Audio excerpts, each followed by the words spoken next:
Nongeye kubasuhuza cyane mwese mukurikirana Ep27 Rwanda TV. Dutangiye isomo kwiga kudoda season 18 episode ya 27.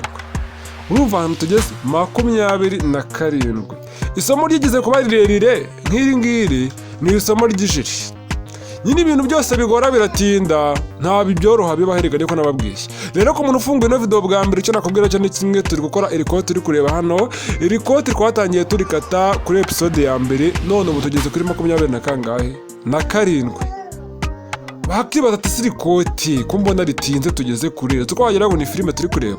Hoya nyine gukora ikote ubundi bari nk'iminsi 3 ku muntu nyine utarabimenyera cyane cyangwa umuntu ukiri mushyashya ubundi yamaze kubimenyera bari nk'iminsi 2. Ariko no kuvuga ngo muri hangana kubera ko iri kote ryatinzemo ko nyine kurikora ntago biba byoroshye kandi abarakana ku kandi. Ni Ep27 Rwanda TV rero reka dukomeze twagarukiye nta gutinda. Urabona ko ikote ryacu hano rimeze neza riruzuye. Rero wewe mushyashya reka nkwereke incamake nyine ni mbega ni ibintu bimwe na bimwe mba nagiye nkuramo nkwereka ibyo twatangiriyeho mbe gutera amatsiko hakiri kare. Twatangiye dupima nabigishije ko bapima ikoti mbereka uko bagabanya ibipimo. Ibi byose twarabyize mwarabibonye uko bateranyaho n'amakutiri mbereka uko bashushanya. Ntangiye kugutera amatsiko ubu ndabizi ugiye gutegeka gushaka episode ya mbere. Mbereka uko bakata decoupe. Ibi byose twarabirebye. Ibi byose mwarabibonye. Si ibyo gusa decoupe ati hano urabona amabere bari hejuru gutya na gutya barimo gutya urabibona turakata. Ibi byose mwarabibonye. Nuvuga ngo ndagutera amatsiko noneho rero tukata decoupe. Si ibyo gusa tujya komeka agati ni virizorine iyi cyigore mumenye ibyo ari byo. Virizorine y'ibiheri mumenye ibyo ari byo. Si ibyo gusa guteranya za decoupe. Decoupe ntago ari ibintu byoroshye. Yaba si ibyo gusa bya cyigore n'ibiki byose hano turateranya decoupe. Ibi byose mwarabibonye. Ntago ari ibingibi gusa turakomeje tudubuye ibipande by'inyuma neza ari amakutire twadufashije ko hasi za kutire urabibona dore ubu turi hano ku mifuka. Wabibonye aho turi nyuma yaho ni ikora n'ibipeso ewe bikaba birabaye. Urumva ko ari nkaho ugiye gutangira ku musozo. Tugeze hafi ku musozo ziriya ncamake ziya zikwereka ukuri. Cyakora ari amaboko niyo azadufatamwe akanya ntago nasize mu ncamake kubera ko incamake ari iminota ziba zigomba kumara. Rero iyo minota iyo mbonye igezemo gerageza kuzikatinga nyine nkazikatamo kugira ngo ntakora iminota irambirana.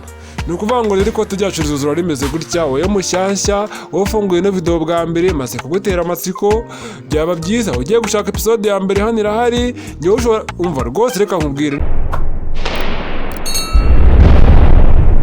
niyo wanyandikira nahita nkubwira ati yakwireba kuri YouTube andikamo ngo muri search hariya wandikemo ngo isomo kwiga kudoda season ya S gusa. Ntago ari season yo mu magambo maremare ya S ya 18 episode na pa gusa. Ukurikiza nk'umubare ngo rimwe nushaka kugarukira aho ngaho uhita ukora ukanda search.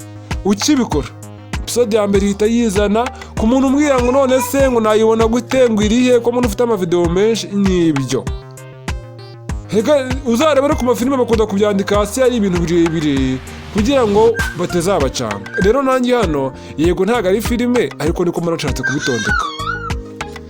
Nabwo ati hano hantu hari umubebe uri kureba ukuntu nsobanura ibyo ndimo mureke twige hanyuma nta kintu biba bitwaye cyambere nuko mba ndi kubabwira ukuri mbahereza ukuri kandi ku gihe neza mubikurikirana neza kandi munyumva neza. Gusa abantu banje no kuvuga ngo ndashaka kuvugurura ibintu bijyanye n'ijwi.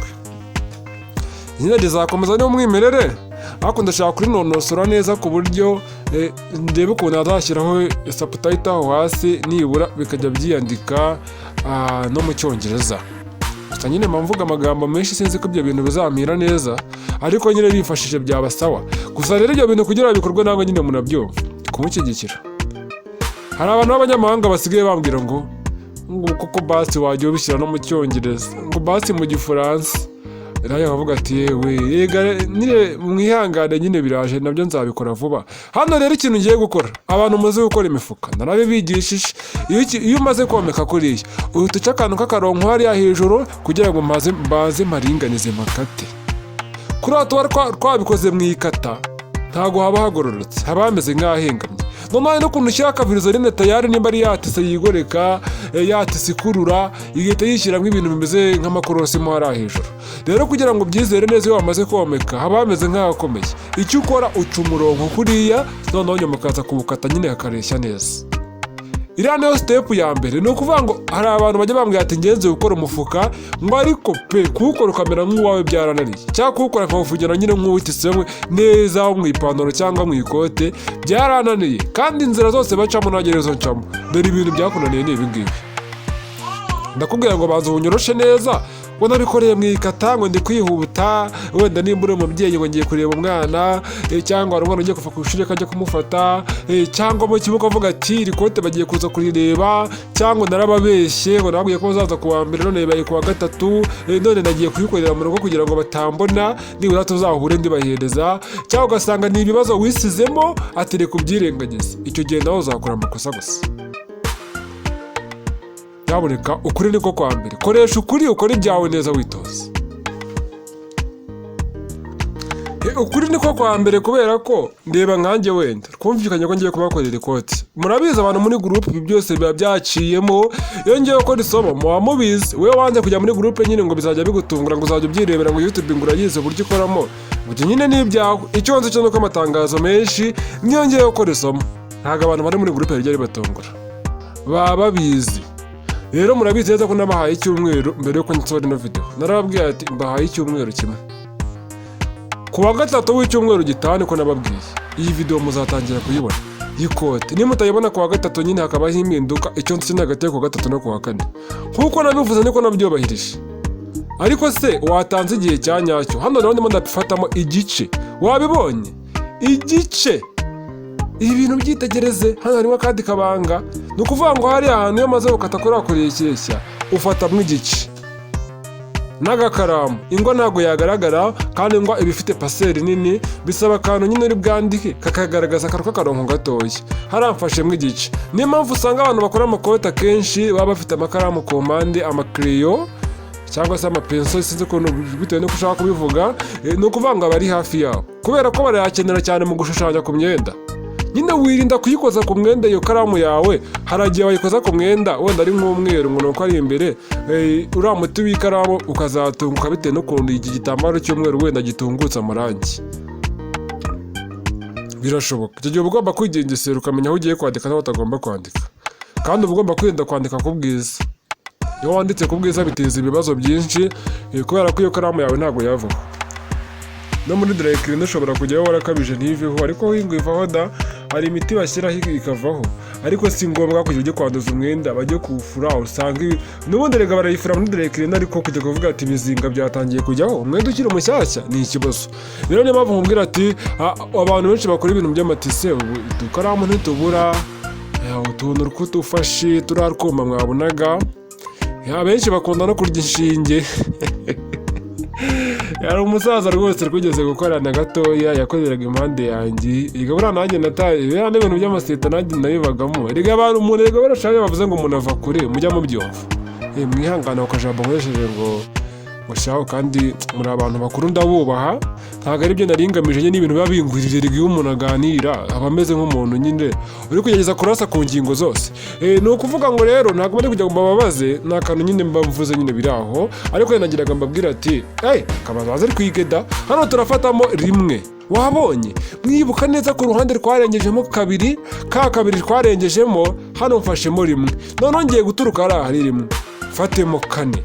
Karaka naho kageze nshyiraho agakaramu naho. Noneho hagati na hagati muri kabiri naho nshyiremo agakaramu. Ibi bintu urabibonye?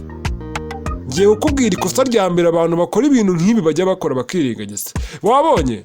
Bitangirira kuri rimwe bikarangirira kuri kane, hagati na hagati muri kabiri naho kagezemo ikaramu. Kuriya neza ku murongo.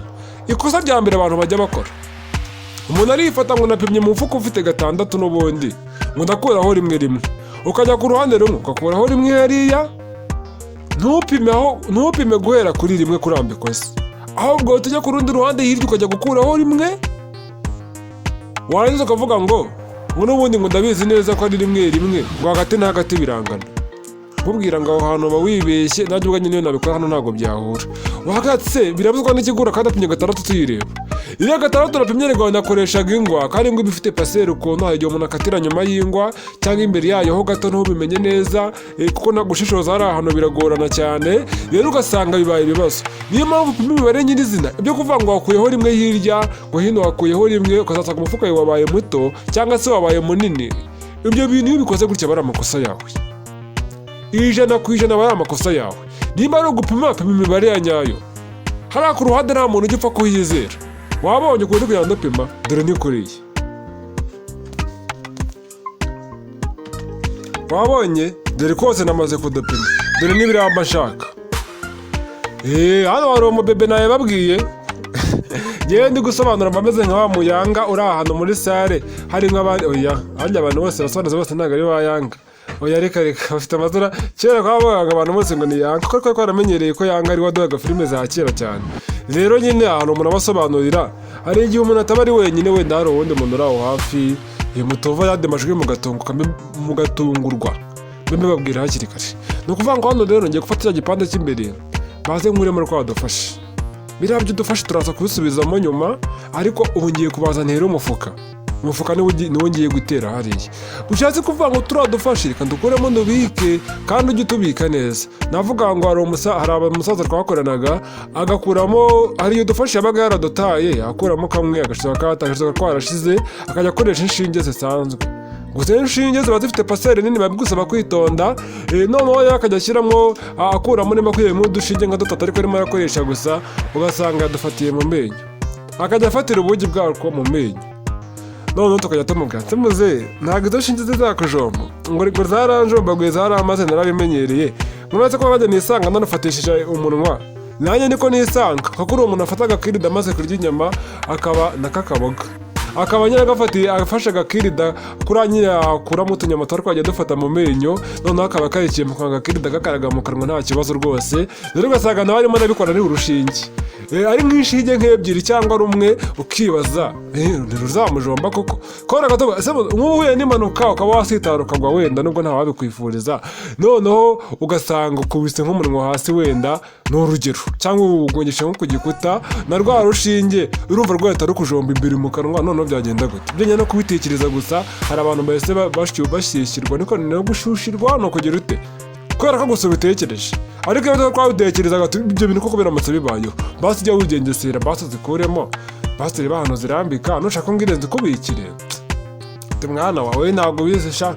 Oya nukuri nanjye rega ntabwo mba nabigambiriye, nisanga narufatishije umunwa nyine kuko mba ndi kwihuta n'ubundi kujya kurubika ngiye kongera kurukoresha birangora pe kurushyira mu rubiko n'ubundi ngiye kongera kurukoresha, n'ubundi mba ndukuyemo aho ndukuyemo nkongera nkasubiza mu kanya gato mba dufatishije umunwa mwana wa. Nuko rero biba bimeze, ugasanga nyine ni ibyo pe, ariko nyine mujya mubyirinda kubera ko yobona nyine umusaza nyine nta n'ikibazo yigendera gake, ariko we bitewe n'imivuduko yawe nyine abantu riga tukiri bato ubusanga ibintu byinshi tubigendamo imivuduko idasanzwe. Ni ukuvuga ngo hano urabibona yadoburiye nayisize hirya nabitandukanya, noneho ngiye guteraho kamwe muri bya bipande twakase by'imifuka, ariko hamwe hatangirira rimwe harahera ku murongo umwe ku gipande hariya, sinitaye ngo ni kuri ya rimwe twafashemo cyane kuri ya gatatu. Icya mbere ni uko hamwe twatangiriye rimwe ku mufuka hari bugende hagahura neza no kuri ya ngwa yacu ya mbere iri hariya ku gipande cyacu cy'umufuka, kandi wa murongo wo hagati na hagati ahantu uri cyangwa se hagati na hagati muri uriya murongo akaba ariho kiriya gipande cyacu cy'umufuka kigenda kikagera. Ntabwo ugenda ngo upfukiranye uriya murongo ngo upfuke, reka uriya murongo ubonaho akantu gato, ako kantu gato bugasigiye akandi gapande k'umufuka kaba gasigaye. Ni ukuvuga ngo uriya murongo umera nk'aho ugabanyijemo kabiri, uriya wo hagati na hagati, noneho agapande k'umufuka ukakarambikaho ntikawukwikire wose, noneho warasoza rero. Ahandi hantu ruzingiye ni hano, ni ukuvuga ngo urudodo mashyiramo hano ngomba kurusozereza neza aho n'umurongo urangirira neza mu kadomo, akaba ari naho urudodo rwahereye muri uriya murongo. Icyitonderwa, abantu bakora umufuka ugahengama wareba ku mpande ukabona nta nguni uri kubonamo, dore muba mwabyiciye hano. Wabonye akadodo gafite isuku kamwe kagororotse, urebe ukagaturutsa kuri rya rimwe ryacu ugasanga umuntu atangiye kwiga ntaramenya gupfundika. Niba utaramenya gupfundika koresha regaraje. Nimba regaraje uyikoresheje wenda imashini ipfa bitewe wenda n'uburyo wa systeme yayo uyikoreshamo, reba ukuntu wahapfundikira neza hariya, wirinda kuharenza, wirinda no neza hariya muri reka nkwereka maze cyane agakaramu wabibonye hariya kuri rimwe. None hano hagati na hagati, kuko ku ikote nyine zina hano hagati na hagati nta murongo w'ingu uhari. Murabona ko imirongo yo hagati na hagati kuri ka kabiri, hano harademo ndaca akarongo nyine kazamuka kagera hejuru gato kugira ngo nze guhuza iriya mirongo neza, bibone neza ko iriya mirongo nayisomanyije. Nimero ya WhatsApp, nimero ya groupe ngiyo. Wowe udashaka kujya muri groupe ni akazi kawe. Ejo uzambwira ngo ninguha amasomo, nzakubwira ujye kuri YouTube. Wanze kujya muri groupe kare, abandi bari kuyabona ku murongo, wewe wanze kuyijyamo. Abantu ndikubwira ati mubahirize amategeko n'amabwiriza bajya muri groupe hakiri kare bagatinda. Ni akazi kanyu namwe. Nababwiye hakiri kare, buri gihe nimero itambuka mwaho wanze kuyijyamo. Rero ntuzandenganye, wabibonye. Noneho kano gatambaro kandi nambitseho hariya ndakarambikaho n'ubundi ya mirongo y'amakaramu igiye ihura ahantu hose, yaba kuri rya rimwe, yaba hano inyuma. Noneho na yangwa yayisigaye nayo nyipfukiranye kano gatambaro ko hejuru n'ako hasi, nabyo mbisomanye nyine bihure neza, bihuriremo hari hagati na hagati. Irindi kosa rya kabiri abantu bajya bakora ni uguhuza tuno dutambaro ntibaduhuze ngo dusomanye, ako hejuru n'ako hasi. Ugasanga usizemo akakutire gato nka 25 utabibonye neza, cyangwa n'iyindi kutire. Nyabuneka Sode 28 ntuyicikwe. Urabona ko ndi kubyibandaho kandi twaranabyize, ibintu uragomba kubivuga ubundi. Ariko nyine nta kundi, ese nyine ko ngewe rega nta mutima mubi, simubizi. Ariko nyine ubundi ibintu nk'ibi nakaye nanabitaruka. Twarabikoze mu kajiri, twize imifuko inshuro nyinshi. Urwego tugezemo uri kumwe na mwarimu, ibi nta mwanya yataho kujya kubikubwira. Ndabaye bikubwiye hakiri kare. Rero ufite amahirwe by'uko ngende ndimo kubisubiramo. Ayo mahirwe wabyaje umusaruro. Ndagira ngo uri kumwe na mwarimu, ibi ntabyo yakubwira. Twabyize mu kajiri, ntabyo yakubwira. Aha, bye bye. S18 ntizagucike, kandi umenye neza ko wakoze subscribe. Ikindi kintu nimero y'inkunga ngiyaho ngaho, dutera inkunga nyabuneka. Tureke isomo ryasohoka ryose rikarangira vuba. Bye bye, ndabakunda cyane.